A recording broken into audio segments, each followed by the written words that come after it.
Don't ask me what's wrong, we both know I'll lie and tell you nothing uncomfortable as you calculate how you fix me, my friend. There's a darkness deep inside that I hope you'll never know. If you care, you'll let it go. Death is the jester in the dance hall of my skull. While the devil whispers lullabies, the dark smiles on us all. You are listening to the Game Informer Show. My name is Philip Kohler. I am sitting in for regular host Matt Helgeson. I will be here for next few weeks. He's out doing some other important things, I think. I don't know. Most people consider them important anyway. I don't understand it. You've just heard Adam Biesener, who's joining us on our first segment today. I'm also being joined by Dan Reichert. Hey, Phil. And for the first time ever on the show, Sean Lowry. How's it going? It's going great. Intaro Tassadar. Wow. Nerd. Yeah, super nerd. Definitely. We're going to be talking about StarCraft. We've also got some other segments on today's show. We're going to be talking about Two Worlds 2 with some of the people working on it. And we are also going to talk about Comic-Con with the GI editors who went. But first off, little indie release that came out this week. Might not have heard of StarCraft 2. Adam, of course. It's kind of flying under the radar a little bit. You are our resident, the guy who covers obscure PC games. Right. So could you explain what is this StarCraft? Yeah, so obviously it's Blizzard's next RTS. It's awesome. It's I literally beat the campaign about 20 minutes ago. Yeah, fresh from the game. Fresh from the studio. it, and it's amazing. It's so good.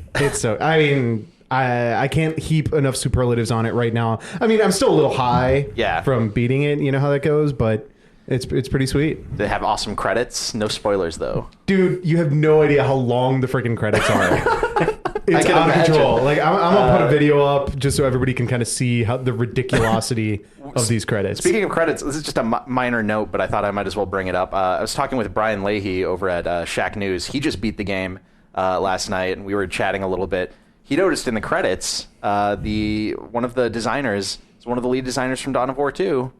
Turns out he left Relic in 2008 or 2009. Went over to Blizzard. All right. So there we go. I did not read the credits super carefully. I'm Just a little thing he noticed that I thought was pretty interesting. So anyways, I'm also very high on the game so far.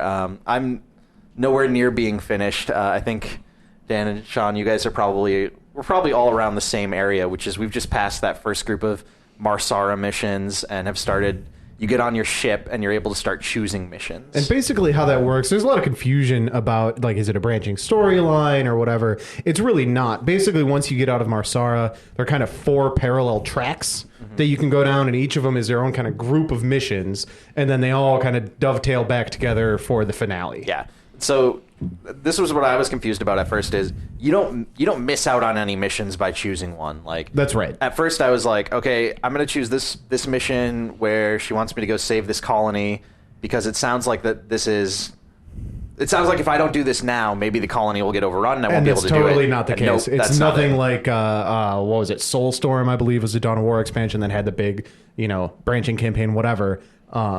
It's nothing like that. Think of it as which level do you want to do next? Yeah. Because you're going to do them all. Now, that said, you play through 26 missions to beat the campaign. There are 3 times where you choose path A or path B, basically, and that does lock you out of doing that other one until your next playthrough of the campaign, as far as I understand it.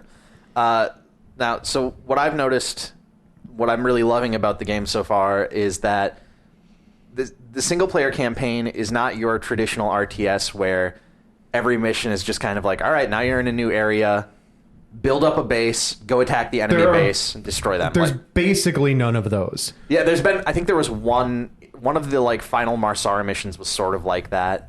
It was like the second mission in the game. It's like, okay, you go destroy an enemy base. Oh, yeah, I guess. I kind of sleepwalked through that, to be honest with you. It was like a tutorial mission still. All the Marsara ones basically are tutorial. Yeah. It is a big, long, extended tutorial. But yeah, I mean, all of the missions, all the way through the campaign, they really do have different gimmicks, different, set piece things. We heard about everybody's heard about the lava that raises and lowers, and that's an awesome mission. There's one with a 2-minute day-night cycle. That's a really awesome mission. This one's one of my favorites so far, and I know, It's Dan, called you said Outbreak. you liked it. You liked it as well. You got to see this pretty early at like a press event, right? Outbreak? No, Outbreak was not one of the ones Did they that I just saw talk early. about it? I remember them talking about it at some Very point. positive. Or it was maybe at a press event I didn't go to. It might have been just in an interview or something, but it's basically the way this mission works is you're on a planet that has been it's a town that's been infested by some Zerg virus that's basically turning people into zombies. It's totally a zombie mission. Yeah, It's so obvious. You're on a day-night cycle. During the day, you can take out these awesome vehicles you have that have flamethrowers attached to them, and you burn down all the buildings that are infested. And then during night, you've got to get back into your base and kind of bunker up and just go crazy full-on defense because they send wave after wave of these zombies. And by after crazy you. full-on defense, he means one bio ball and a couple bunkers. It ain't that hard, at least on normal mode. On normal, it's not. One what? Bio ball? You haven't heard that? I No. don't even know what that is. Marines, medics, and marauders, and they just Yeah. wreck everything. Although Yeah. you don't even really want marauders on that one because I don't think I even had marauders You might not unlocked even have marauders at at that that point. No, you don't. You do get fire bats though, which aren't in multiplayer, but they are in single player, and they do wreck. Yeah, they're great against the Zerg. Yeah. Yeah. That's the mission where I heard him say, "My goose is getting cooked about 800 times." There's you're gonna hear that a few times. There's one particular mission later in the campaign where you have an allied base. You have to go rescue them, and just constantly your adjutant. Our allies are under attack. Our allies' base is under. Yeah. I get it. I'm working on it. There's Zerg in the way, but it gets a little out of control. Yes. The missions do a good job of building up like your new infantry units, teaching you how to use them well. It does a great job of making sure you know what you're doing. Oh yeah, normal. Even casual is. Probably my 6-year-old nephew could play casual, but even normal really is RTS 101 for the first 5-10 hours of the game. Yeah, definitely. They don't assume that you know how to hotkey your command center, et cetera, et cetera. And I think that's part of what's interesting about the single player campaign too, is that Blizzard's kind of like accepted that the single player isn't really the place to learn how to play multiplayer. It's not going to help you with online tactics. It doesn't necessarily. Your macro skills will really transfer over, and by macro I mean managing your economy, managing unit production, that sort of thing, and learning not to float resources and hotkey your production buildings and that sort of thing. As far as like particular unit counters and stuff. Some of the basic stuff is in there, but it's definitely not the kind of training ground for multiplayer that... Yeah, I feel like their focus, though, is just more with single players, like just making a really unique experience, making maps that are really interesting, and not trying to emulate the experience you're going to have online in single player, which a lot of RTS games do. Yeah, and that's instead, very they've got true. the challenges, which are kind of meant to ease you into multiplayer. Yeah, the challenges are meant to show you how to micro, for instance, like, what are they called? Sentries for the Protoss. Sentries are an amazingly core Protoss unit. They're their first caster, and you really have to know how to micro them to be able to play Protoss effectively at all. Right, anything beyond building a wave of zealots and giving an attack move. Which is all I do. Right, but you're terrible, so that's fine. Yes. Anyways, the challenges teach you how to micro the sentries, how to use their force fields to create choke points so that your zealots can block these little choke points and not get surrounded. They deal with that. It's a lot of the positioning stuff that's really key to multiplayer in StarCraft 2, even more so than positioning was key in the first game or in most other RTSs. It really hammers that home in the challenges.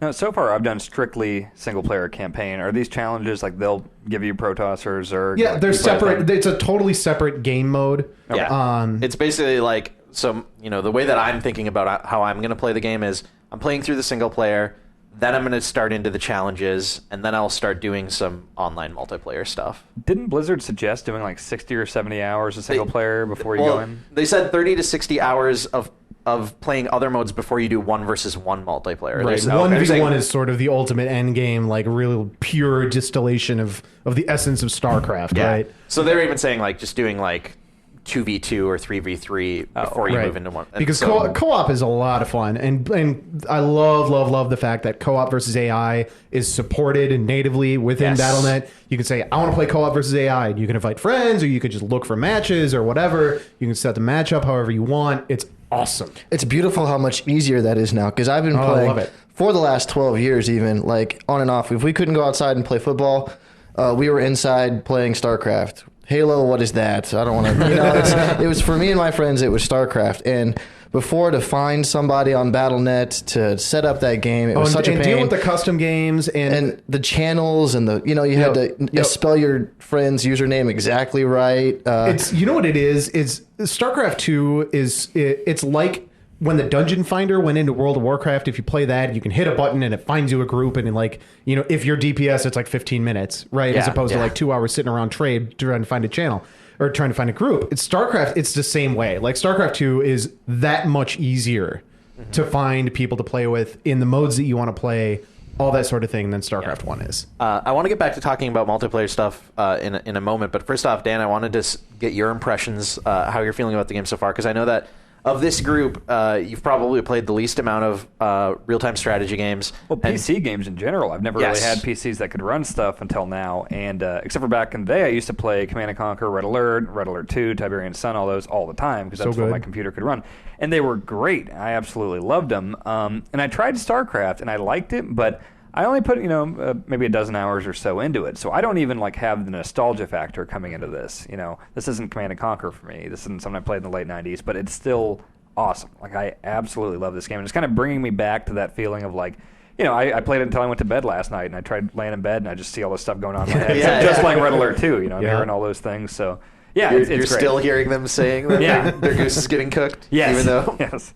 No, it's great though. I absolutely love it. How are you feeling about the story as somebody who the story is a big deal for me because I freaking loved the first game for the story. But as somebody who didn't play it really, and so far what I understand is that my guy might be an alcoholic and some chick turned into a cockroach. Yeah, that's wow. Is that about right? That's about the gist of it. Yeah, that's the whole 30 hours of the first game and its expansion pack just summed up right there. All right, so I'm all caught up. Okay. So speaking of length, I did want to bring up the fact that we've been hearing 15 to 20 hours for the single player length, how long it takes to just kind of play through the campaign. That sounds about right to me. That feels like about what it took me. And that's playing through on normal. That's playing through on normal and watching all the Wing Commander stuff between missions. Yeah. Which is that's also a really cool totally addition. worth doing. Totally worth doing. You get a lot of great little funny bits, little backstory bits. It's a good time. I talked to Andy about that. He's not a big fan of that, but basically the way it works is that between each mission, you go on board your ship, and you can talk to the various crew members and the characters in the story. You can watch news updates that are pretty funny. And you can also buy upgrades and do research if you picked up some Zerg or Protoss research points in the last mission. One thing I was surprised by, speaking of the research, is that you max out your research. If you're doing a pretty good job of hitting your secondary objectives, you really max out your research. I mean, I did well before I got to the finale. Sure. I probably maxed out both those tracks 4 or 5 missions before I got to the final arc, which is another 3 or 4. That's cool. I actually didn't realize that you could max out both. I know in those missions where you have to choose one side or the other, they also tell you this side is going to get you Zerg points, and this side will get you Protoss points. I well more than maxed out both of them. That's good to know. I mean, I kind of like that. I like that you're able to hit the top and be able to use those bonuses. And you're forced to make choices along the way anyways. Yeah. Just in terms of, because at each tier you pick one and then you can never research the other one. Yes. So that works out really well. And upgrades though. I missed a lot of the upgrades, and I mean, I did all the missions, I did all my bonus objectives and all that stuff, and I probably ended up with 50-60% of the upgrades. So you really do have to make choices in that. Although the Marine upgrades are no choice at all. You need the Marine upgrades; they're so good. So you pay for the mercenary stuff always? Oh god, the mercenaries are amazing. The mercenaries are great. Buy the mercenaries at your earliest convenience all the time. They're so good. So so good. The way the mercenaries work is basically you buy a contract with a mercenary group. You can get up to 8 or 9 open up. I think there's 8. Yeah.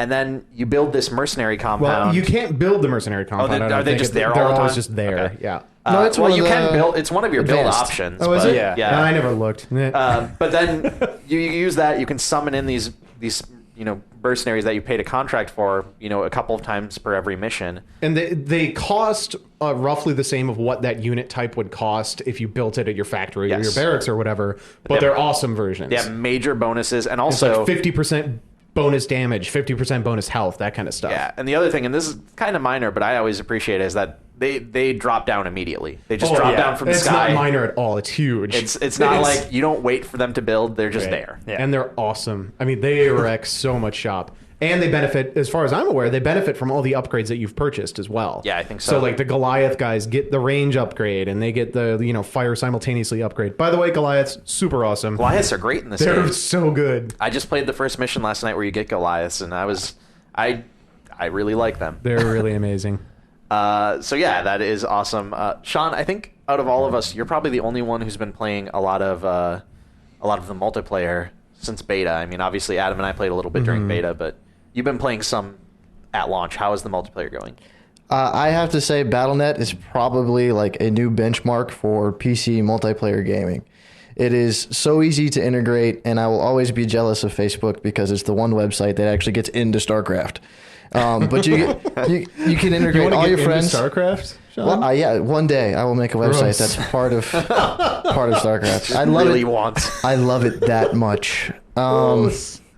But really, I mean, it's so easy to find your friends, add your friends to a match.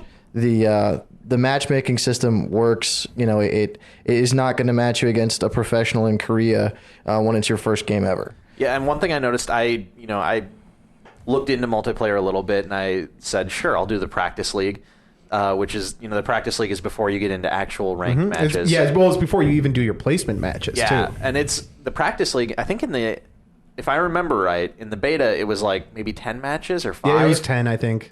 In retail, it's 50. Right, and you can skip it at any time. Yeah. But yeah, in the practice league, you have rocks blocking off your main and your natural in multi so that you can't get rushed really early. So in that regard, it's kind of poor training for multiplayer because it means you need to learn, if you're going to play Terran, you need to learn how to block your choke, right? You need to learn how to kite zealots. I mean, you need to learn those skills early on or you're going to get rolled really quickly. But, I guess at the same time, it is practice and whatever. Yeah. So, one thing I did want to say about Battle.net, though, is that I find the chat interface to be really obnoxiously integrated. Like, there's no, for instance, to reply to one of my friends who sends me a tell or whatever, I have to hit return and then tab. There's no shortcut to do reply, and I don't like the way it's integrated. You can't freaking chat when you pause in the middle of a mission. See that? Which is that's what annoys massively me. stupid. Like, how does that? I can chat while the game is going on. Yeah. But I can't hit F10 to pause and then chat with my friends. What? That's what bothers me, is because every time I get a message, my first instinct is pause, open up the friends list, and reply. But if you pause, it just won't let you. That seems like something that I would like to see them patch. Yeah, you know what I do is I pause and then I hit Shift Tab to go into my Steam overlay and then I send Steam messages because I can do that while I pause the single player. Excellent. I mean, I don't mind the tabbing, and I also like that you can open up your friends list and you can open up a window that has all of the messages you've sent to a friend and just put it anywhere on the screen. Yeah, and kind of click into that at any point, which it's a little bit reminds me a little bit of a World of Warcraft, and that works for me. Sure. So. It's not the worst thing in the world. And again, the new edition of Battle.net is largely amazing, and there's a couple quibbles, and they really need to get the block friends of friends from seeing your real ID name. Yeah, they said that's coming. It's coming, soon, right? But it wasn't going to be in for launch. And I understand they had a lot of code that they had to get rock solid for launch, so Battle.net didn't implode, and Battle.net largely hasn't imploded. Yeah. So I mean, props to Blizzard on that score. But anyway. Yeah. So. Yeah, I absolutely love it. I guess my friends don't talk to me as much as your guys' friends talk to you. So. I talked to you a little bit yesterday. Yeah, but by then I didn't care if I lost the mission. I was already getting overrun anyway. So. Okay, I see how it is. So the actual missions, that the online matches that you've played have gone well? I would say 60% of the time I have a decent chance of winning. The rest of the time, that's not bad. That's kind of what you want. You want to go into something that's a challenge. You don't want to roll over somebody every time, and you don't want to get rolled over every time either. To be fun, it has to have a challenge to it, and that's why I think their matchmaking system works. I mean, obviously this is still at launch. It may not be the big crowd that we get, and of course there's going to be more players with more experience as we go along, so it's not fully tested yet, but for now I'm having fun. Sure. Yeah, the only problem that we're going to run into for the first month or so is there's going to be a fair amount of sandbagging in terms of better players who lose their placement matches on purpose to get dropped into bronze and then roll noobs. I mean, that's going to be happening. That already is happening. But it'll shake itself out in a little while. I mean, unless they keep purposefully losing so that they can then roll. I mean, which seems unlikely because you're stuck with your one sort of ID anyways to prevent smurfing. So yeah.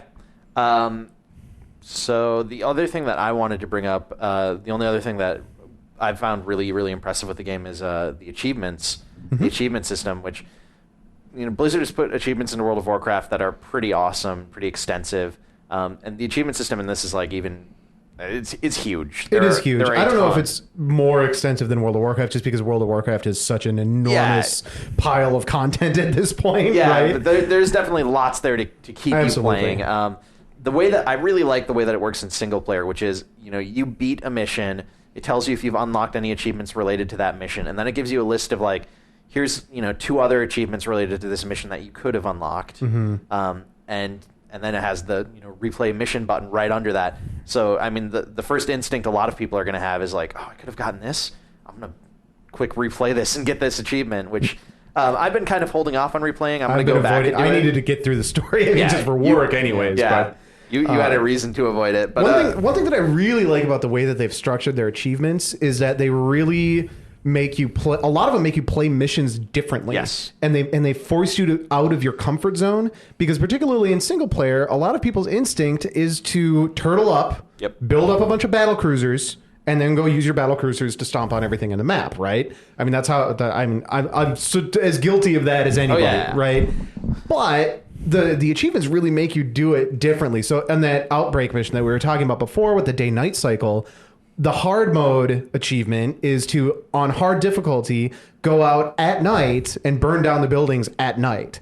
So you really have to. I mean, it just forces you to play entirely differently, which I think is awesome. And I think it exercises new skills. It makes you think about how you use your units differently. It's really, really cool. Awesomely enough, that achievement is called Army of Darkness. Yep. And it's why I have a love-hate relationship with these achievements, because that guy hitting the replay button is most definitely me. It's why I'm only as far into the single player as I am, because I'm just being a perfectionist going back. I have to get these achievements, and a lot of them, once you get them, I mean, it's a great feeling of accomplishment. Like, even the early missions have some really hard achievements, like the 0 hour mission, which is the last mission on Marsara.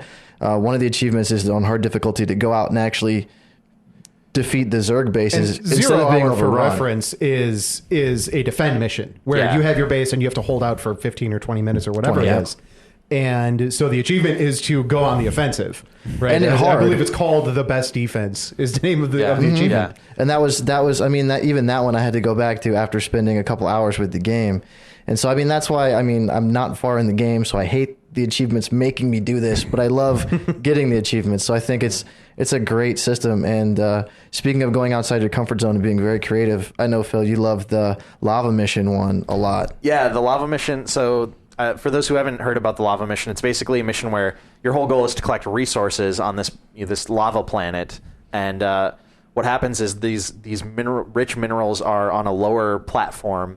And then every like 5 minutes or so, the lava rises. So you've got to get your base and your SCV up off of the lower platform and onto higher ground while the lava rises. On this mission, there's this huge Zerg Brutalisk. It's like an Ultralisk, but even more ultra. Yeah, it's just a giant creature, and you have a secondary objective, like go kill this guy for some Zerg research points.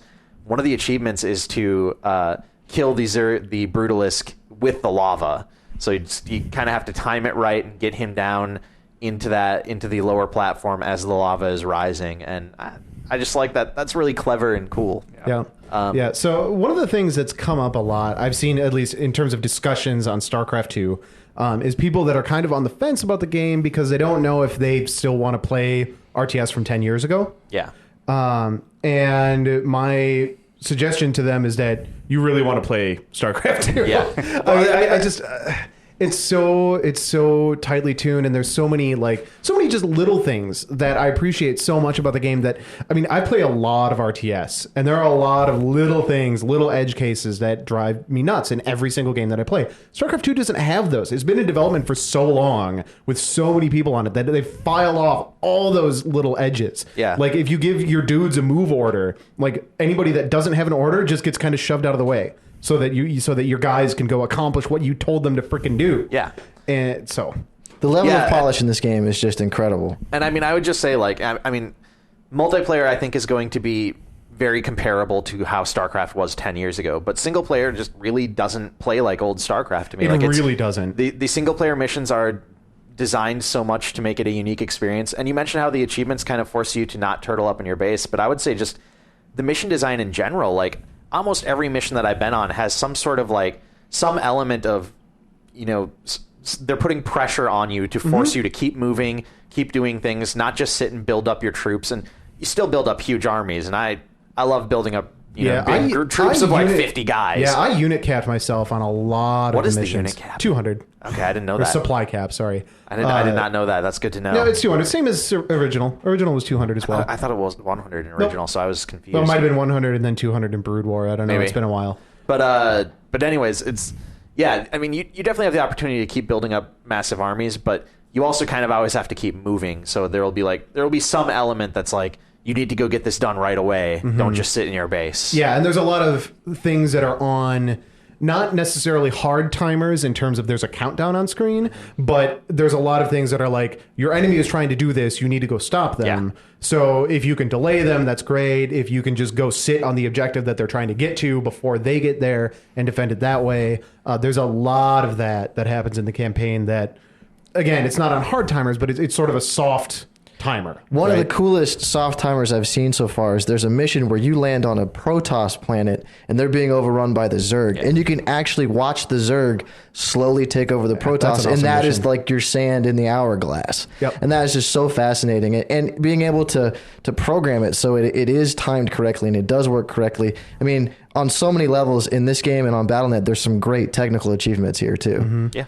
Yeah, I can't wait until you guys have beaten it and we can do our spoiler podcast. Yeah, we will definitely have to do some more spoiler talk. Because, man, there's so much stuff that I want to talk about right now that I can't because it's awesome and I really don't want to spoil it for anybody. We will do a spoiler discussion at some point in some form on the website coming up. Any final thoughts that you guys want to get in before we... I mean, I'm going to go ahead and throw it out here. Like, obviously, I'm nowhere near the end yet, but if the game continues at the pace that it's going at for me right now, like I don't know, it's game of the year material for me. It is easily the best single player RTS component I've ever played. Yeah, easily. I mean, I love RTS. Like it's one of my favorite genres, even with all those little things that piss me off about all the kinds of games. But the experience here, it's so rich, it's so varied. The pacing is so excellent. I mean, there's so much replay to the single player between your difficulty levels and the achievements and everything else, and then there's all the co-op stuff. I mean, it's so good. Yeah.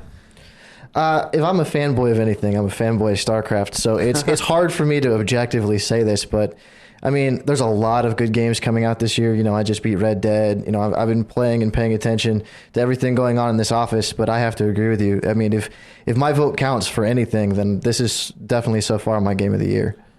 Unfortunately, your vote doesn't count. I know. But yeah, I mean, I want to go home and start over on hard right now. That's what I want to do right now. I have other things I have to do. But we should leave. Actually, this podcast is never going to see the light of day. I'm going to play StarCraft right now. Hey, me too. All right, we will be back after this to talk about Two Worlds 2. Just another night in the same old bar. Another boy crosses the room as he offers a smile, but he doesn't know you the way that I do. He doesn't know your 1,000-yard stare, what it can do. You are listening to the Game Informer Show. My name is Philip Kohler. I'm being joined by a number of special guests in the studio for this segment. First off, we have Jeff Cork. Hey! He's the most special guest because you're never on this show. Yeah, I wish I was on it more. You wish you were never on it? Is that what you were saying? I don't even know what I'm saying. Excellent. Big lunch. We are also being joined by Aubrey Norris, who is the information minister for South Peak Games. Hello. And Jake. Jake. It's not even that complicated. It's only 4 letters. Can't pronounce the first name. Can pronounce the last name. The PR director at Topware Interactive. That's me. How come you get the cool title? Because I'm the information minister. Yeah, she ministers that stuff out. She gives the information. So you guys are here to talk about Two Worlds 2, which is a video game that you guys are making. We do that from time to time. It is a thing. So tell us a little bit about it. Just give us the overall. What is Two Worlds 2? It's the second installment in the Two Worlds franchise. First one was out in 2007, and we've given the game quite an overhaul and everything from the engine to the mechanics to the studio itself, and coming back for round 2. One of the most interesting things that you guys told me the first time that you came and showed the game was that Two Worlds 2 actually started out as an expansion pack for the first game. Yeah. And then you ended up kind of, like you say, totally overhauling it. Yeah, essentially what we had done is the first one, like I said, came out in 2007, and there was a couple expansions planned for the PC. The second of which was Two Worlds: The Temptation, and as we were going through the process of developing it, we realized we're sitting on a lot more content than we'd originally planned, so we kind of rolled that into a sequel. But in early 2009, late 2008, we decided if we're going to do a sequel, let's start from the ground up. And so that's kind of what we did, designing a brand new proprietary game engine, and really going over it, spending the time expanding the studio, which was only about 25, 26 guys the first time around. So we have all of like 37 or 38 this time. Wow. Which is crazy, but yeah, it's like a little frat house in Poland. Super fun to go there. But so yeah, the game's gotten all the attention that it really deserved, and we pushed out the development time about 14 months to kind of accommodate that reboot. So yeah. So Jeff, I know that you played a lot of the original game. You're probably interested in, what has changed. Yeah. I know that, like, when I first saw the original screens for the Temptation, barrels were confirmed, that you could carry barrels and you could go up ladders. I mean, those are tricky things to program. I mean, a lot of games, you go up a ladder and you still, like in an FPS, you just float up. So I'm not discounting the difficulty it is to incorporate ladders. I was kidding. Yeah, it's come a long ways from the Temptation. I mean, even the original Temptation was shown on the previous engine. So the new engine, the Grace engine, I think was sort of becoming fully operational in early 2009, when we really started to migrate over some of the assets and stuff from the first game and rescan them, and start working with the new physics engine and all the new lighting systems and stuff like that. So there's scraps of Temptation that are still kind of integrated, bits and pieces that have been obviously kind of upgraded to meet with the new engine and everything like that. But the story and the environments and all that stuff has been overhauled literally from the ground up.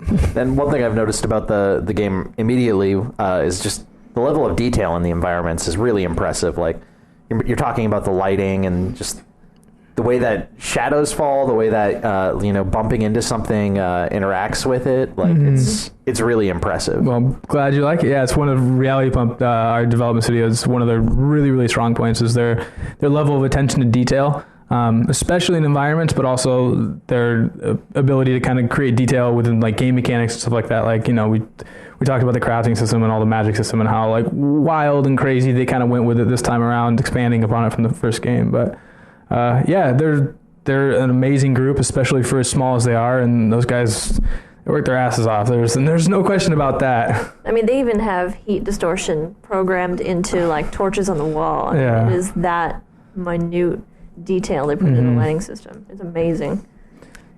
Yeah, that is very cool, and people will actually be able to check out. We're going to have a video up of the game in action. I don't think it'll be up at the same time as this podcast, but soon after, hopefully.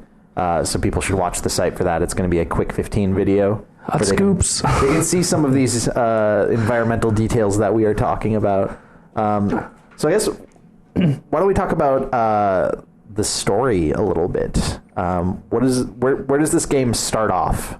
We did a couple the game it's a continuation of off the first game. The same main character. You see a lot of the characters return, like the hero's sister, Gandahar, who was the villain from the first game, and everything like that. It's set a few years after the end of the first game, where the hero's been imprisoned for a period of time by Gandahar, and he's been kind of experimenting on the landscape with the Veritas crystals and stuff. One of the things that we did do is try to catch players up in the first hour and a half or so, to remind them of what happened in the first game for players that played through the first one, to kind of bring them back up to speed, or for players that have no idea what happened in the first game. So bringing them up to speed, and then you kind of team up with the orcs, who were the outcasts in the first game, kind of the enemies of the human race, and you kind of team up with them, and you work with the Dragon Queen, and all these different kind of factions come together to oppose Gandahar, who's kind of turned into this tyrannical leader or villain, kind of overarching rule of the landscape. But yeah, there's some interesting dynamics between the characters early on, like the orcs and humans. There's an obvious tension between them and things like that, so it comes across really well.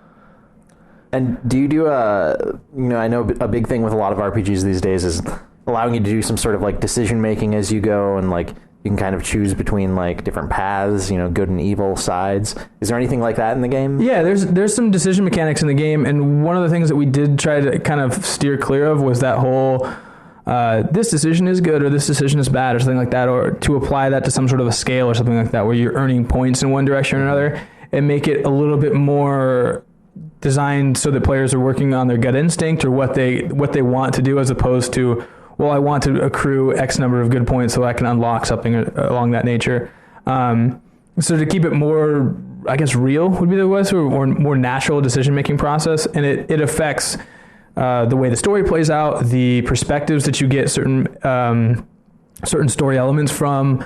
It affects some of the quests and stuff like that, but again, it's based kind of around a natural system, as opposed to this is the neutral response, this is the good response, this is the bad response, and totally just tosses away that whole point scale kind of scenario.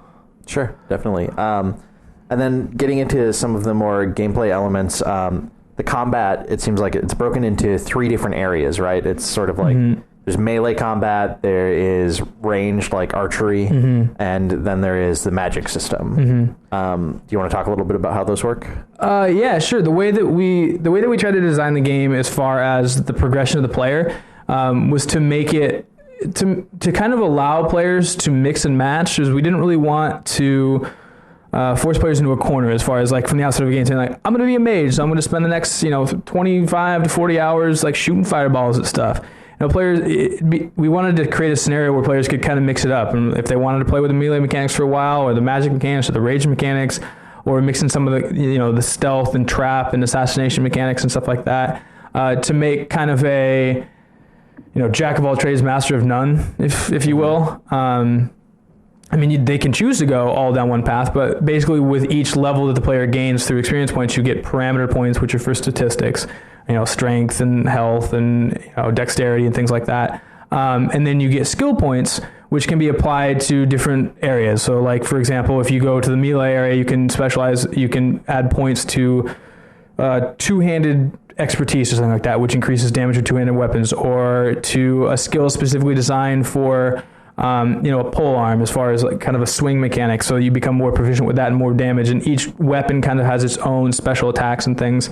Or you can put in magic, like the ability to resist spell interruptions, or to reduce mana cost, or increase power, or proficiency with a certain school of magic, or with assassination-based stuff like the ability to come up behind player, the sneakiness level.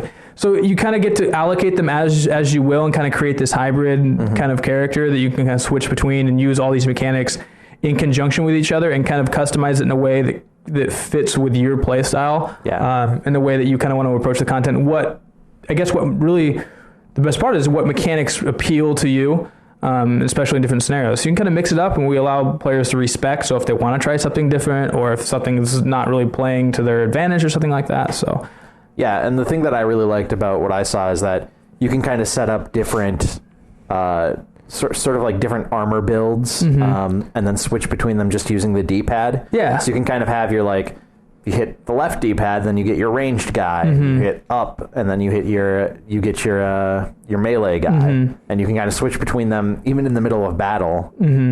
So that seems like there's a lot of options there for just like starting out as one, like start out as a spellcaster, throw a fireball, switch to melee, get in range and start attacking. Yeah, and that was, like I said, like trying to mix it up as much as possible, allow players to take advantage of those different things and kind of blend them into one, like their own kind of a system, and kind of use them and take advantage of the different, strengths of each kind of area or mechanic of the combat system and create a, nice gelled little package. Your own style. Yes.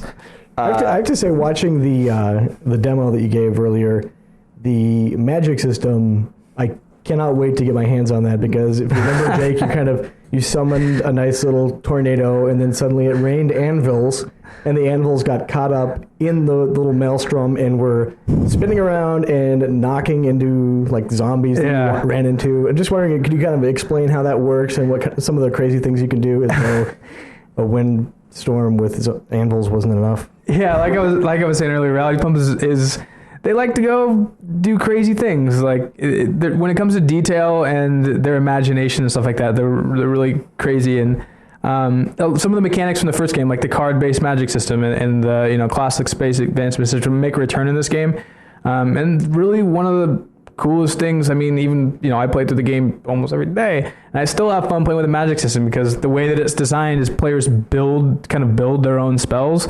If you will, and you can combine effects from different spells, and like you said, like creating a whirlwind effect and then adding a card into it that allows it to like stick and move with the player, and creating another spell that makes it rain junk or anvils or fireballs and getting those caught in it, and then killing the enemies, and the enemies get caught because they all have physics, and all of a sudden you're killing enemies with the bodies of other enemies and stuff like that. And there's just some really weird, crazy, wacky stuff that you can do by just messing around with the different spell cards and elemental cards and the modifier cards that change the way a spell activates, like taking a single fireball and adding a multiplier card to it, and then taking so it shoots 3, and then adding on the second tier, because you can kind of stack spells against each other to add like a summon spell, so that when a fireball hits an enemy, all of a sudden it also spawns some crazy little demon guy who starts beating the crap out of him. And that was like one of the craziest spells I saw. Was like, you had a fireball, and then it had 2 multipliers, so it actually shot out 5 fireballs that spread out. And then when the fireballs hit, each one of them summoned a little guy. Yeah. And so suddenly it's like you have 5 little helpers. Yeah. It looked crazy, but really cool. Yeah, and you can do all sorts of stuff, stacking like area effects on the end of missiles. So when it hits an enemy, all of a sudden like a big lightning storm will occur, or a big fire maelstrom. Just the sheer number of combinations and potential permutations of these spells and stacking stuff and mixing stuff. It's really wild, and it's really fun just to mess around with and just like kind of see what comes out the other end. It's like, I wonder what happens if I'll do this, this, and this. Whoa, what was that? Yeah. So we've had a lot of fun with it, both on on the development side of it, and then gotten a lot of great feedback from everybody who's got their hands on it so far. And there's all sorts of little jokes and stuff like that. I think the fact that it's a card-based system actually makes it really special. Like when you come across a new card, like sometimes when you play RPGs and you come across like a new spell, it's like, okay, yeah, it's another new spell, but there's so many different like little experiments you can try with the card and stuff like that. I think it makes it really fun to just see what it does. You know what I mean? And it's cool, like I talked about the combat mechanics and everything, is because you are kind of creating spells like because you're creating the spells and kind of tweaking them a little bit, is you can kind of create spells that tailor to the way that you're playing it. I mean, you could make a bunch of spells that are like, mage nuke heavy or something like that, or you can make, you can build spells that are, return damage to attackers or something like that. If you really like the melee elements of the game, and you can kind of use that to augment your melee ability, or with, range mechanics, like being able to shoot arrows that like debuff enemies and stuff like that. So the magic system plays into the different mechanics of the game and allows you to kind of mix things into each other. So it's not just magic is for mages. It's magic is for however you play the game. It's just a matter of creating spells that are tailored to how you're approaching the content. Sure. So that's one of the really, really neat things about it. So definitely. And then it seems like it's a fairly huge open fantasy world. About how long are you expecting people to be playing through the game? Through the main single-player campaign, it's roughly 25 hours, give or take. Players, how much they explore, how much they just pound through it, from beginning to end narratively, plus another 15 to 20 hours of side quests and optional missions, and just exploring or running around or doing whatever doing what you do in open world things. You just run around and kill stuff sometimes for an hour. But Jeff, you're a pretty big fan of just running around and like killing villagers, right? It's been known to happen from time to time. Samurais are mean, though. Yeah. I mean, we saw what happened earlier. They kicked my butt. Yes. And that's just single player. Yeah, and that is just the single player. And I wanted to talk about the multiplayer a little bit. I know you guys aren't showing this off quite yet, but secret. There's some extensive multiplayer options in the game, right? Yeah. So multiplayer was one of the things that was really well received with the first game. As far as just including, multiplayer in kind of that open world fantasy and being able to allow players to kind of jump in and kill each other, run around with each other and stuff. So being a central element of the first game, we wanted to bring it back and make sure that we gave it the attention and love that it deserved, as opposed to being like, hey, every game needs multiplayer now because it helps sell more units. So we really kind of wanted to tackle it on a number of different fronts and make sure that we gave a little bit of something to every player that kind of wants that multiplayer experience. So we have player versus player stuff, whether that be, you jump in and just want to duel a friend or somebody random, or you want to jump in. It's up to 8 players for PvP. So 4v4s, groups of 2, free for all. We have some neat little kind of games that we've worked into it that make it not just straight dueling. Like we have one of them's like a crystal hunt, where it's a big field and you collect these crystals and run around. But if you kill other players, you can take their crystals, and then by getting so many crystals, like you move faster or your abilities work differently. So creating some variety in the PvP environment instead of just being like jump in and stab the dude in the face. But we also, not just killing each other and stuff like that, but getting together with friends and questing and stuff like that, and having that cooperative experience. There's a completely independent co-op campaign. We're looking at roughly 5 to 6 hours of content. And how many players? Up to 8. Okay. The way that we've designed it is it's not a reimagining of the same game world. We've designed it more of I guess best way to say it is like a dungeon or instance kind of scenario, where we've carved the campaign up into missions. And it helps us a lot for matchmaking and to make it digestible chunks, where it's like 45 minutes or an hour per mission. Sure. And it also helps us with scaling, saying like the first couple of missions, because the multiplayer character and the single player character are completely independent. So you have your single player character and all his equipment and skills and everything like that, and you have your multiplayer character or characters that you have that thing with. So the first couple of missions in co-op are, you and maybe 1 or 2 other people, whether that be friends or people who use the matchmaking system to find, can push through that content and start to level your character up and collect gear. And as you get towards the later parts of the narrative co-op campaign, you need 5, 6, 7, 8 people depending on gear and stuff like that. And there's some cool story elements that help kind of bridge some of the gap storyline between Two Worlds 1 and Two Worlds 2, which we intentionally left ambiguous in the single player to help encourage players to play through the co-op. Mm-hmm. And then the last big chunk of the multiplayer kind of scenario is and we originally dubbed it like the village mode, and that kind of caught on, so I think we're going to run with it at this point. This is the mode that I find most interesting, and I think that Jeff, I don't know if you've heard about this one yet, but I think you will be interested in this. Yeah, so no pressure. We didn't. Yeah, no pressure. Be interested. Edge your seat, young man. Whoa. So we wanted to be able to have that narrative stuff and allow players to go through some sort of a storyline together, but at the same time, because it is kind of an open world fantasy, we wanted to give people a chance to just kind of run around together and like aimlessly kill stuff and do like quests and stuff together. That's a little bit more free play, I guess the best way to say it. So basically each player is granted a village, right, within kind of a closed like landscape area. So it's a big chunk of land, but it's not like the single player. It's not like you're just loading back into the same world. It's a unique area.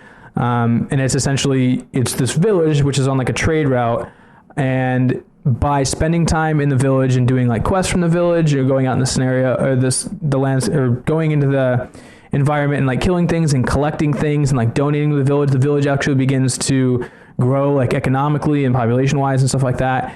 And it allows players to buy more equipment or access to other quests. And then other players can jump in and help you with these quests as they become more difficult, or if you run into, like your village is being raided by mercenaries or something like that, or bandits, needing friends to help protect the villagers and stuff like that. So you're not just fighting one while some mercenaries are killing your shopkeeper. Yeah. So, I mean, when you first described this to me, and this is why I said I thought you'd be interested, Jeff, is it reminds me of the toy box mode in Toy Story 3, which I thought was really cool, and I was like, I would like to see other games doing something like this. Yeah, exactly. This sounds like something very similar to that, where it's you're doing quests, you're building up this area, and then you're opening up more quests. Yeah. And then on top of that, you said there's the added bonus of you can kind of specialize your town. And that's one of the big things that we wanted to, that we were looking for a way to really encourage players to help each other, like even if they weren't necessarily friends or people that maybe people you play co-op with or something. So the way that the villages kind of evolve, they begin to go down like a specialization, right? So they're trade villages, so they have to specialize in order to be like an economically successful village in this kind of marketplace that we've created, where even there's even an economy for the town based on like how specialized you are and all this crazy stuff, because Reality Pump's really good at strategy games. But yeah, so your town begins to specialize, whether that be in like leather equipment or bronze working or two-handed swords or whatever be it. So as other players help you progress through that content, they gain access to the equipment that they wouldn't have access to their town, because I specialize in two-handed swords and you specialize in steel helmets or something like that. So by spending time in your town and helping you progress and stuff like that, it opens that up to me, as well as quests in general are kind of varied. Like there's a pool of X number of quests, like we'll say an arbitrary number. Like if there were 10 quests, right, in the entire game, well, there's a lot more. Like your village gets like 4, and my village gets 4, and somebody else's village gets 4, but maybe only 2 of ours are the same, or 2 of the overlap. So by spending time in yours, I may gain access to quests and lore and item stuff that literally are not available in my village.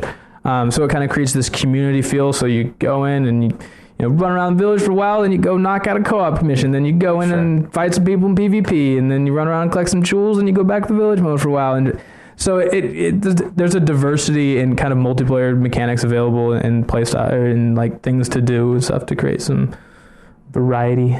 Sure. I want to play that. See? I was sold. He is on the edge of his seat now. I'm interested. Great. Yeah.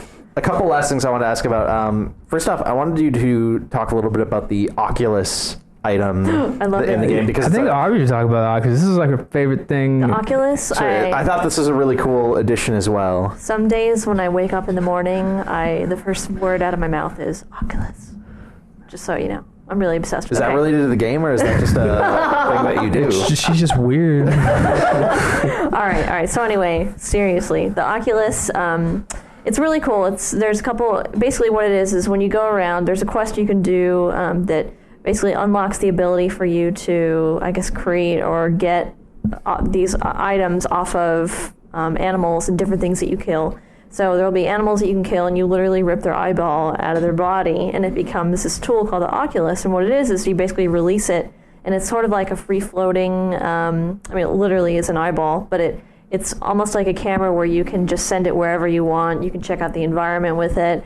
You can use it as a scouting tool, like if you're outside a camp, but you obviously don't want to like run all up in there and really start some stuff or whatever. You can just send the Oculus in, and the Oculus will check out where the enemies are and stuff like that. And sometimes the oculi. The oculi is. All right. Sometimes that sounds right. Right. Sometimes they have different abilities, they'll be able to shoot off a fireball, or they have area effects and stuff like that. So you can use them sort of as like scouting objects. You can use them, offensively. And then they all, depending on what kind of creature you get them from, they have different, different ranges. Like some will go farther than the other. Some of them will have different visual effects, obviously, depending on where you get them. But it's seriously my favorite. They're badass. Super cool. I can't wait. If you don't have the ability to make one debuff crowds and you call it the stink eye, you've blown it. So you hear that, Jake? Noted. Don't disappoint this man. No. See, now I'm going to put you in the credits if I put that in there and stuff like that, so... We could just say special thanks you, and then make it flash like an old NES game. It's called the Cork Eye? Yeah. I don't even know. Yeah, I don't know what to say after that. I have to apologize. One So blown away by the Oculus, he's left speechless. Or that you wish I was. One last thing that I wanted to bring up. I know that an issue that a lot of people had with the original Two Worlds, particularly the console version, was that there was just some serious like tech issues. It was buggy, and it didn't run well at times. So I just want you to give your guarantee to the people. Certainly, what I've seen of the game, even in its unreleased, not quite finished form, it definitely seems to run a lot more solidly, a lot more smoothly than the first game did. But let the people know that it will be okay this time. People know it will be okay this time. Yeah, the new engine, the way the original game was designed for the PC, and about 8 months before we were scheduled for release, it was like, in order for this to actually sell enough for us to stay in business, we should probably put it on the Xbox. So we pushed it over. 8 months before is like a bad time to decide. That's probably not the smartest idea to decide to do a port. But it was Reality Pumps. It was their first console title that they had ever done. With an engine that was really designed to be in the PC as far as like the mechanics and the way that it was all programmed. So with the new Grace engine, it's designed so that we're not designing it with a lead platform. So it's not a PC game that's been ported. It's a simultaneous product development by the same team. It's not ported out to a different studio or anything like that. It's all in-house by the same group of guys. Each iteration has its own dedicated programmers. There's a couple of the guys dedicated to PC, a couple to the 360, and a couple to PS3. Like you said, like you saw, even prior to release, even in the stage that it's in, as we're going through QA and everything, like right now, as we're beginning to close this sucker up. So people rest assured. I think it's pretty amazing that they're able to make a game this deep and this good looking and this fun, with 37 people when other studios use hundreds of people to make, similar scale games. That's pretty awesome. Yeah. They're cool, they're fun little group of guys. They're fun to go out there and... Is there anything else that you wanted to throw out about the game, let people know about before we end the segment? Any other really cool elements that you... super big, and there's all sorts of crazy environments and different varied stuff as far as the towns, and there's dinosaurs. Well, what? What are you and gonna ostriches. What game can you shoot an ostrich in? I'll go ostrich hunting. And you kill rhinos. Seriously, there's dinosaurs and ostriches, both? And both. I did not know this. And baboons. And baboons. Wondering Zombies. why you guys did not show me this in the demo. We showed him. Yeah, I saw an ostrich. Oh, man. Yeah. He shot an ostrich in the face. Fight the rhino as well. Well, that sounds awesome. When is the game out? October 5th. All right, that's not too far away. Yeah, right around the corner. Cool. Well, thank you guys for coming by and joining us on the show. Thank you for having us. And we will be back after this with another segment, probably. All right, see you later, Dake. Yeah. Well, I put myself through hell last night just to feel the warmth. Watch the life drain from this town in the name of fun, and I watched it all go up in flames with the morning sun. Just a vampire in this city. We are back, and this is our final segment today. We are going to be talking about Comic-Con. A couple of the GI staffers went to Comic-Con, and they are joining me. We have Ben Reeves. Hello. And Megan Van Berkleo. Hello. And you guys were in California last week.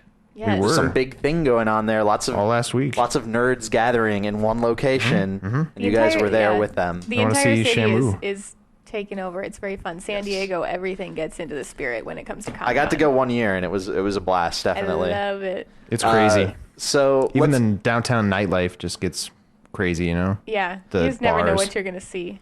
let's start off by talking about, because Ben, you got to actually see a bunch of games while you were there. Megan, we'll talk about you had a kind of a different experience. I didn't get to see much, and I am very disconnected from anything that happened at Comic-Con, because when you're in costume, you don't move more than like 2 feet. So Ben knows what's going on. This is news for you, too. This is educational. What happened at Comic-Con, Ben?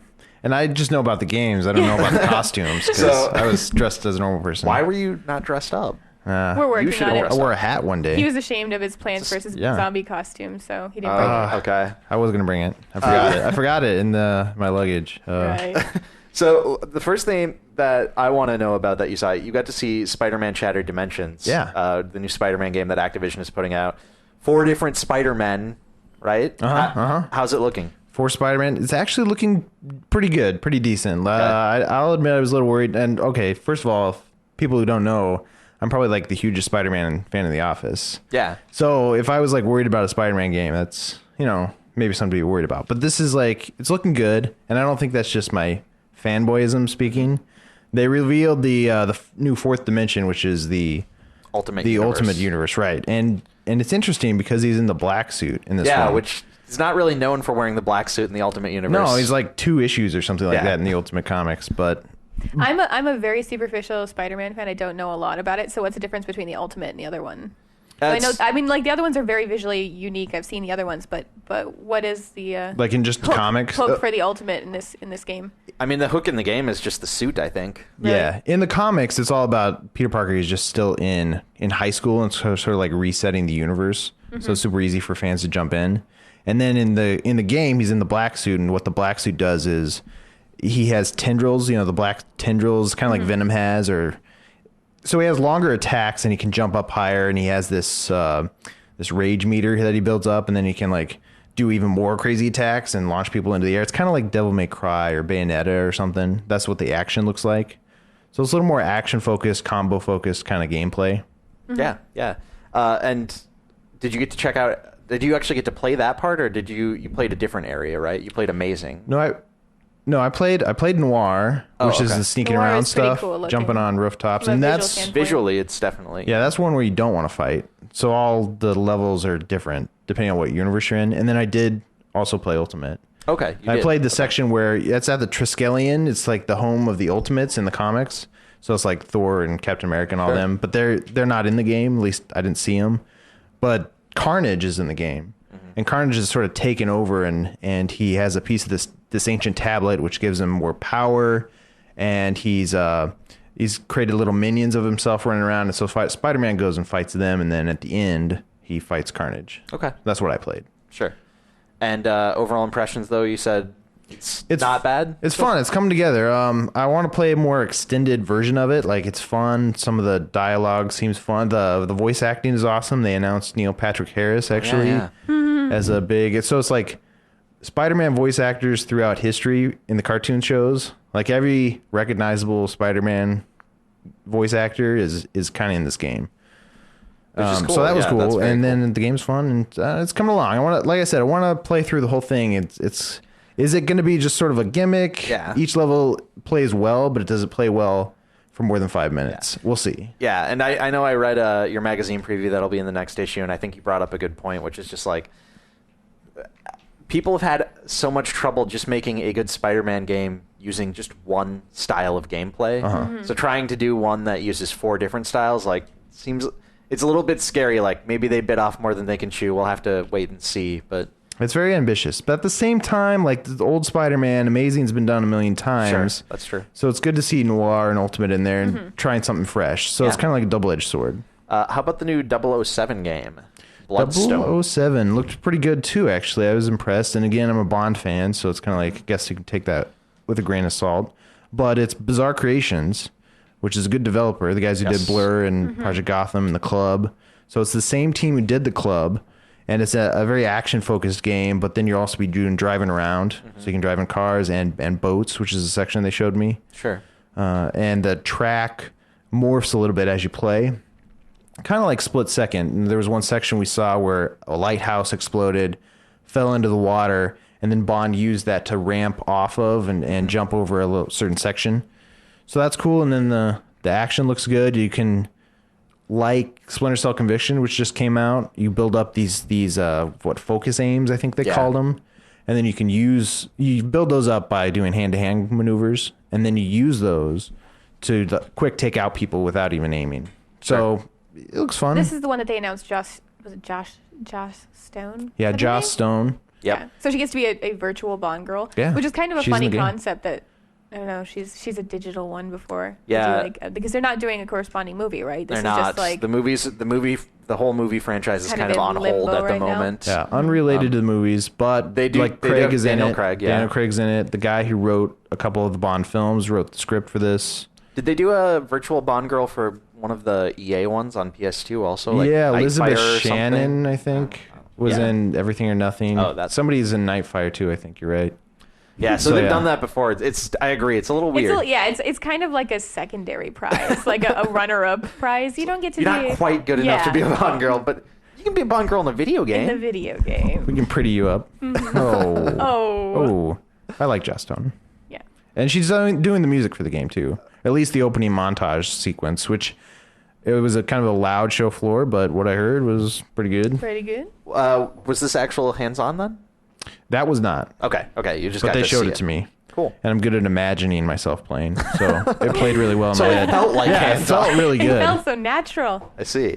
How about Scott Pilgrim? I hear that you got to both play the upcoming downloadable game and see the movie. That And is see the the one thing I movie. will not forgive them for, is that they got to see the movie Yeah. already. Well, not only it's like I a am- triple threat. Saw the movie, Oh. played the game, and interviewed Edgar Wright and Brian Lee What? O'Malley. So the director What? and the creator. That is heartbreaking. So the let's- sixth book came out, didn't it? It Yes. did. It came out during Comic I Con did right not before. pick it up. How horrible is that? I was there There's still and time. I didn't get it. It's still available. I think they're still making Turns them. out they're going to sell it Yeah. more, you know. But The I didn't first, get it. I mean, like, it seems like five- it seems sacrilegious to not pick it up at Comic Con. I passed Sure, that's true. the Oni Press booth so many times. I just didn't have a bag to put it in. Oh, That's a problem. You gotta Or a next wallet. year. if only I was walking around without any if identification, only the listeners a could wallet, see money. the way that you're pouting right now. I am, It's I'm it's very pouting. sad. Next year, you cosplay as a bag lady. Yeah. There we go. That's it. Lots of pouches. Yeah, then whatever it is, lots I of need something pouches. utilitarian next year. A Okay. giant cape. So how was the game? Sorry. Let's start tangent. with the game. Yeah. Start with the game. The game's fun. The game is my favorite quote from interviewing Brian Lee O'Malley was probably, he said, when we were making the game, when I wanted the game to be like this Japanese studio had gotten a hold of my books, but they didn't really read English. And so they didn't understand what this was about, and they just sort of made this game. And that's kind of what the game feels like. That's awesome. That sounds awesome. Yeah. And it's in the vein of side-scroll brawlers like River City Ransom, which, he's a big fan of. And, if you played it, you should be a fan. And it's fun. It's exactly like that. And you go through and you can level up certain things. You can find secret hidden shops and buy, potions and That sounds French great. fries. And that's going to be out soon, right? It's on PSN first, right? And then yeah, I wish I had the exact release date with me. I know it's in the August. next few. It's I believe right before the movie's release, which is mid-August. What, the 13th? Something like that. Exciting. And speaking of the movie, And the movie is also awesome. So if you've seen the trailers, was that like you building it up, or was there some hesitation in that also? You're kind of like, that was also awesome. I was trying to build it up. That Okay, didn't so it is awesome? Play it all. his Like voice it- is just cracking. Actually, Yeah, it's That it's so good. awesome. I just can't get it out. Like, Okay. no, it really is probably one of the best movies I've seen this year. I saw Inception the same week, so it's like the two best films probably of the year. Are I saw in the same week, but yeah, that's so awesome. I can't even talk. This is crazy. No, it's if you've read the books or seen the trailer, it's very sort of weird and like I don't even know how to describe it. It's not like any other film out there. There's a lot of like edits and cuts, and they really cram all the jokes in there. I saw one friend on Twitter describe it as, and I apologize, I can't remember who said this, but he said it. He said that the full movie was basically like the trailer, but for an hour and a half. So he's like, if you enjoyed the trailer, if you thought that was like fun, you'll probably enjoy the movie. I think it's like 2 hours and over 2 hours a little bit actually. really? So yeah, It is long. I like It's that. it's long, and it feels long, but it feels like a good length, good long length. You know what I mean? How is talking to Edgar Wright? He's a funny guy, and he's good at interviewing. Did you ask him about It turns out. Ant-Man? Ant-Man? Yeah, he's supposed to be directing that. That's the rumor. Oh, I wish I had. Failed wish it. you I wish had I as heard well. that. See, I failed. I needed Megan to be there, or I needed Phil to be there. Yes. We need some sort of Megan signal next year. Like throw it up in the air and I'll come running. That would be great. We did talk to him about games. I guess he used to be a big fan of games, and he directed Space way back in the day with Simon Pegg, and that's kind of his height of his gaming, but it just would interfere with what he was doing, and so he had to go cold turkey. But then he would go play one game like Resident Evil 2 or something when his girlfriend was out of town. He'd be cheating on, like he was a drug addict and he was going back. It's like, why did you do that? So funny. He's a funny guy. One other person you interviewed who I'm extremely jealous of this one. You got to talk to Stan Lee. Stan Lee. Did he blow you off this year for the ladies?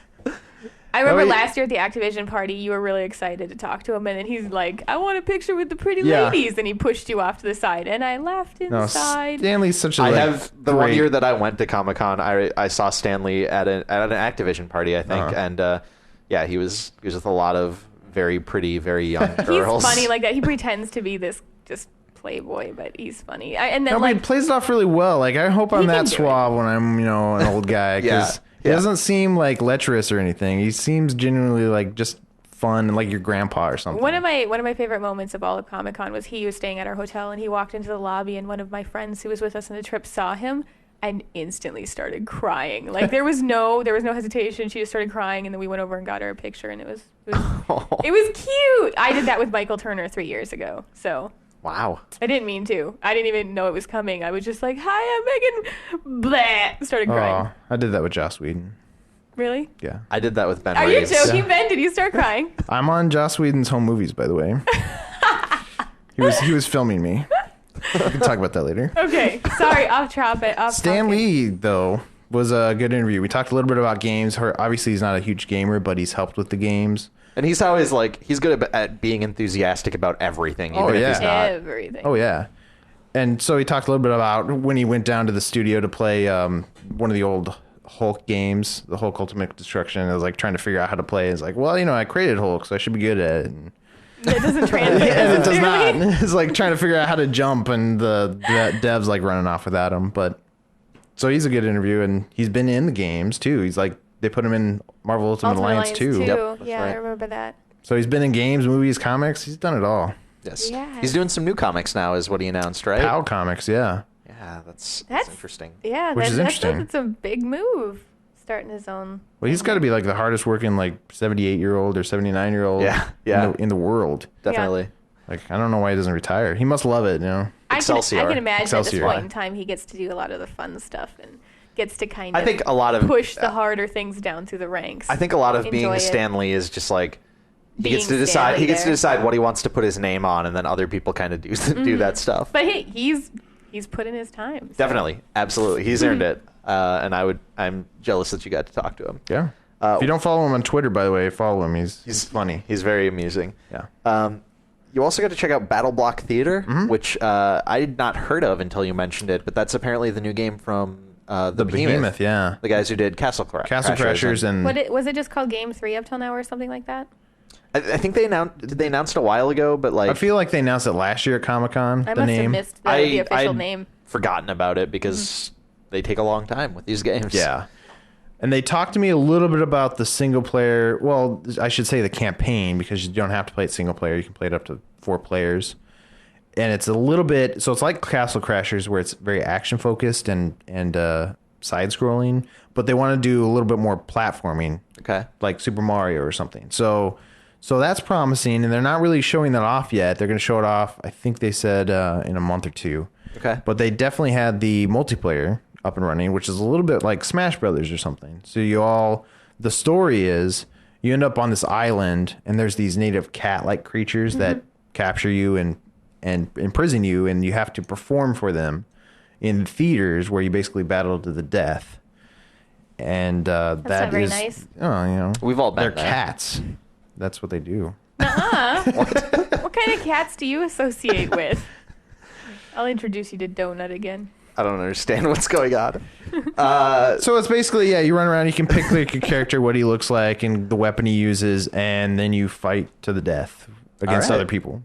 And I'm assuming, if I'm remembering my Castle Crashers correctly, if it's kind of picking up along that same art style, it's probably pretty bloody.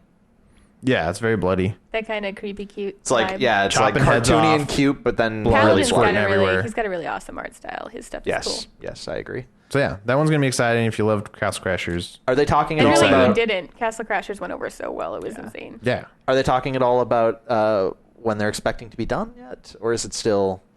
I don't think the release date's Aren't until they it's a like when it's they're done pretty company? close. Yeah, I think they're one of those. Sure. Yeah, and they do. Like I said, they take their time, which It's all right if you turn out good products. Exactly. So a couple of other things I wanted to bring up. Actually, first off, Megan, let's talk about your experience a little bit because, as you mentioned briefly, you have a very different Comic-Con experience from the average person, the average Comic-Con goer. Yeah, basically I don't see anything or do anything because I'm too tired and I'm up early. And I've gone 4 years in a row now to Comic-Con because it's my personal vacation and I love it. But I cosplay every year, 3 of the days. This year I did 4 of the days, sort of. And you don't get to see anything because you're stopped for photos and you can't really make it anywhere unless you have like a really determined look on your face and you walk really quickly. And then sometimes people are too like shy to ask for a photo, and I have to do that every once in a while. But Cosplayers are like snails. you're never. They move like 5 feet every you're hour. never off limits for a photo either. I actually had a woman grab my cell phone out of my hand while I was making a call because she wanted a photo. What?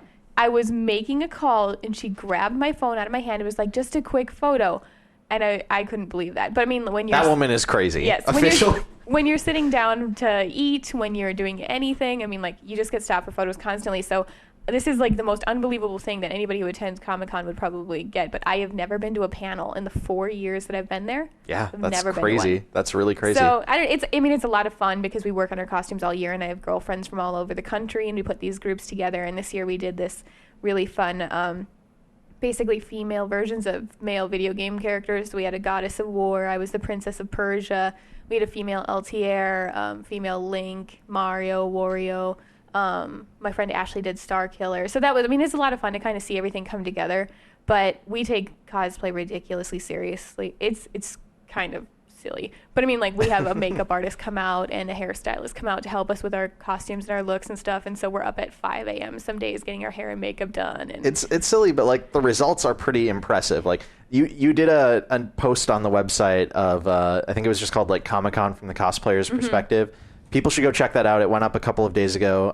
But I mean, Comic-Con is drastically different if you're in costume, and even like where you stay and how you approach travel and all of that. I mean, because you have to worry about how you're going to ship fragile things, and you want to be close to the conventions. You can stop and you can go and eat in your hotel room because you don't want to eat at the con because then people will stop you for photos, or they'll just worse take photos of you while you're eating. There's no And good then flight it's to like, con anyway. here's the Princess of Persia Persia with eating like a hamburger, That's and great. your like pretzel mouth is dog. open, and then they post it all over because they want to show your costume. So you just need to disappear for a while. But I mean, it's a drastically different experience, but it's a lot of fun. It's so great because you end up being able to meet the people. I mean, like, you can go to the Top Cow booth if you're in a Top Cow costume and meet the people who created the character. So I did Velocity this year, and I ran into Mark Silvestri as I was going to change out a costume, and like, he created Cyberforce 20 years ago, and that's really cool. But I mean,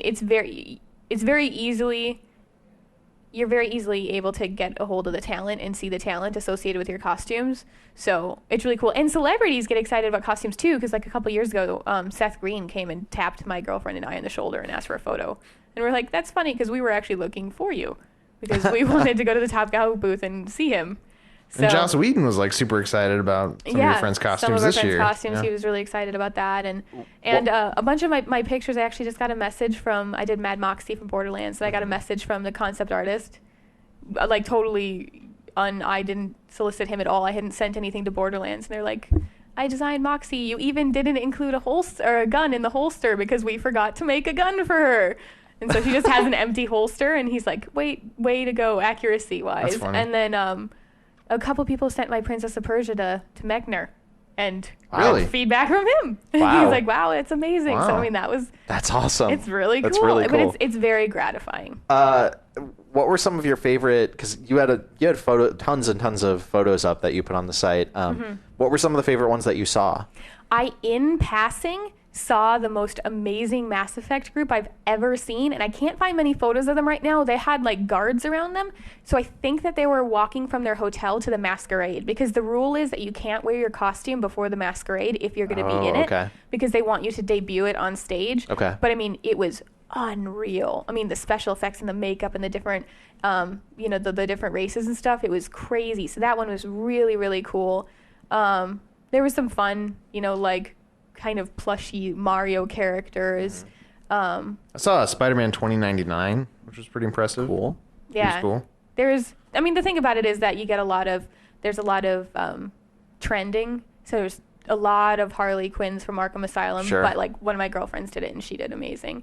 There was a lot of Avatar Navis from Avatar. Mm-hmm. I saw this really funny like Avatar Airbender and Avatar from like James Cameron like facing off in a photo. That was really Nice. funny.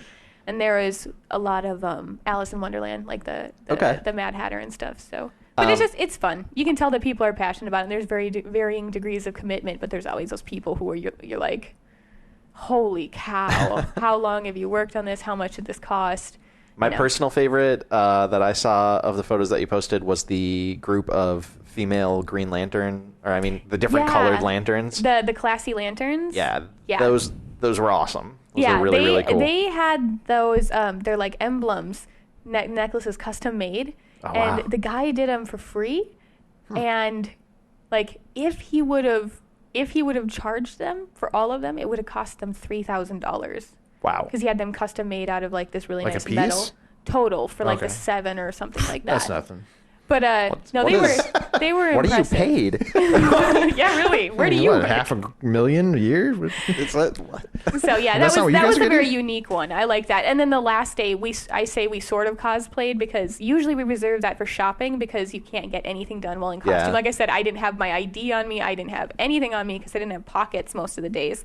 But the last day, some of my girlfriends and I, we made 50 styles pinup dresses out of vintage bed sheets. Those we had, are like, awesome. Transformers bed sheets, DC. I had the Super Friends bed sheets. Nice. Star Trek or Dick Star Tracy. Wars, Dick Tracy. Yeah. And then Those I are had a Battlestar awesome. skirt also, but I didn't. I was jealous of those. They were really to be cool. quite honest. That was like there's Are actually there, are there pictures on the website for people to go check that out? Yeah, Okay. there's actually I Go think check an it out. article on this like on Crave Online or something like that. That's like top 5 pickup lines for Comic-Con, and we're on there because people kept yelling, "I used to sleep on those. I slept on those," like at us. Like, it was just bizarre. That is bizarre. Yes. Why did you take their sheets though and make dresses out of them? That's what I don't get. Because we're mean like that. Now what do they sleep on? That's, Sad. That was an attempt at a joke, Ben. yeah, guess. whatever. Let's cut that part out. Wrapping up, there were a couple of new game announcements, particularly from Capcom, that I wanted to talk about. So they did finally reveal, as had been rumored, Namco versus Capcom, which it turned out was actually Tekken X Street Fighter Right. / Street Fighter X Tekken, 2 separate games. Yeah, 2 games. One from Capcom, one from Namco. Yes. So did you get to see any of it, or like? All they had there was the trailer. Yeah. And they talked a little bit about it. So I think I was a little bit more excited when I thought it was going to be a Namco Capcom game because there's more characters to draw from. I sort of feel the same, and like I understand why this is the route that they took, but it would have been appealed a little bit more to me as somebody who's not a hardcore fighting fan if they had just done Namco versus Capcom, and you could have like Pac-Man kind of fighting in someone. kind of style. Yeah, like just have crazy weird matchups. And What did they show at the end of the trailer? Wasn't it like Pac-Man versus Mega Man or something like that? Oh, I missed that. Yeah, just They at the had very that? end, they had like the logo and it faded out, and then they had like Pac-Man chasing Mega Man, and it was funny. That might just be a joke. I wonder. yeah, Well, probably. I'm won't be in assuming the it was a game, joke, but sadly. like that might have been funnier. I have a bunch of that might- friends though who are like super excited about the game, so I think it's more like hardcore fighting Yeah, focused. definitely. Mm-hmm. Whereas I feel like Marvel vs. Capcom is kind of the game that they're looking Yeah. at where we can throw any kind of It'll character we appeal want to in that here and a it'll be little bit more fun. casual And yeah, look fighting at fans. Deadpool and Super Scroll. Yeah, and- because I'm a very casual fighting fan, but like Marvel vs. Capcom, I can't help but get excited about because it's beautiful and all the characters. So who knows? Yeah, but they are saying that the first one of these 2 games will not be out until after Marvel vs. Capcom next year. So we'll be waiting a while. I'm sure we'll be getting a lot more info, a lot more. They've only announced like 4 characters, and Yeah, and then the other game will be even after that. Yeah, exactly. Like the one Namco's working on, the Tekken versus Street or Cross. Yeah. It's like spelled with an X, but they want you to say Cross. Yeah, so whatever. And the Namco one, so the one that Capcom is doing is going to be in the Street Fighter 4 engine. The Namco one is going to be in the Tekken 5 engine. Is that right? Yeah. So Did they should be good. did they explain what's the rationale behind doing the two different games and the two different? I mean, I would guess that it's just kind of a cool thing because they have very different fighting styles, and it'll be like, hey, let's see how these Street Fighter characters translate into a Tekken fighting style, and let's see how these Tekken characters play when we give them projectiles. I don't know. I think that was exactly it, because if you're a Namco fan, if you're a Tekken fan, it plays one way and it doesn't play the Street Fighter way. Yeah, definitely not. So you'd have to bring one character over So they're letting to their each style dev of house fighting. kind of put their flair onto the Yeah, game versus exactly. having them try to integrate both styles somehow. Exactly. I think Okay. that's right.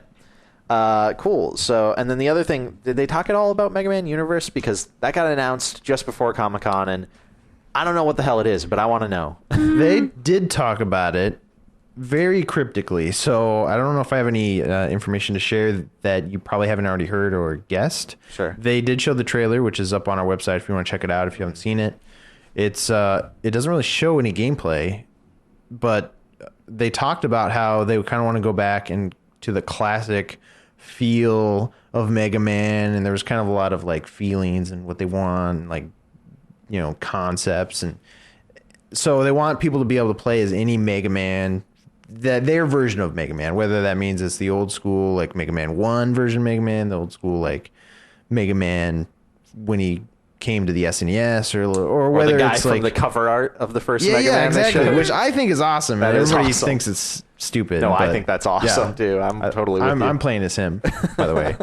But then they hinted at you could probably create your own character or create a character from some other Capcom franchise. So it'd be very interesting. Some people are speculating it's going to be kind of like a Little Big Planet style, create your own kind of game. And I know a lot of the speculation when the title was first, when they it first leaked that they had copyrighted it or whatever, speculation was that it might be online in some form. Isn't that what everybody tacks onto a game when it's an MMO of sorts or like online game of sorts? Universe. Yeah, exactly, world. exactly. Yeah. So that's maybe there's an online element. They haven't said that yet, but yeah. Like I said, it's pretty much speculation at this point because they didn't really detail any details, but they did hint. The Kenji Inafune was said is like, this is not the last year you're going to see a Mega Man this year. He said another announcement. Yeah, another announcement, another Mega Man game. Yeah, whole game separate from Universe.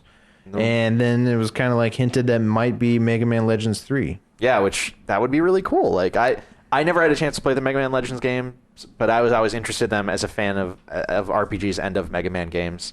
I always found that concept really cool, even though I never got to check it out myself. So if they resurrected that series, I think I would be excited about that. I guess it's really requested. There's a lot of fans out there of the series that want to see it returned. Yes. So we'll see. So we should get another announcement in the next few months. Hopefully. All right. Well, anything else? Last Comic-Con things you guys want to bring up? Nah, It was awesome. we covered it. If you want to go, you should go. If you But want to go, make register sure early. you register early. Yeah, and we have a Comic-Con hub on the website as well, where you can check out all the coverage we had from there. I think it's just GameInformer.com/ComicCon, something like that. We'll put it in the That would notes. make sense. Yeah, I'll it's put it in like the show notes. That's a good idea. Comic-Con 2010 probably, right? Yeah, something. I'll put it in the show notes. I'll make it easy on people. All right. So, all right. Thanks for joining me, guys, and thanks to everybody out there for listening. The music for this week's show comes from the band The Barnstormers. Their CD is titled Graveyard Town. You can listen to it streaming at www.doomcountry.com or check it out on iTunes. We're going to end with their song Darkness Came.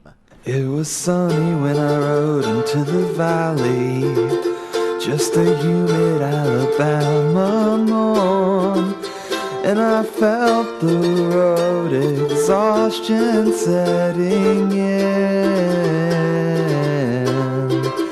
I had wandered across the country, I had wondered if I'd ever find a home, and I felt the loathing setting in again. Then darkness came. and dreams came too. Like a dark mist, death came rolling through. And I knew I'd have to run again. Yes, I knew I'd have to ramble again.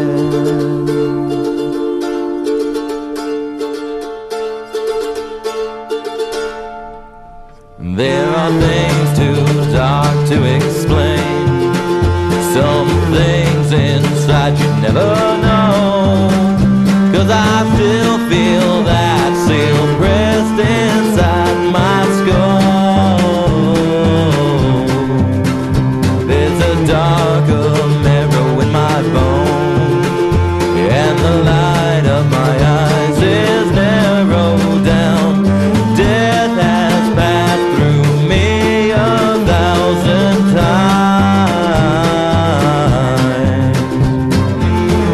Then darkness came, and dreams came too.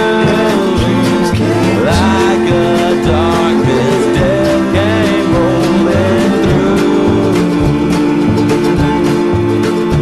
And I knew I'd have to run again. Yes, I knew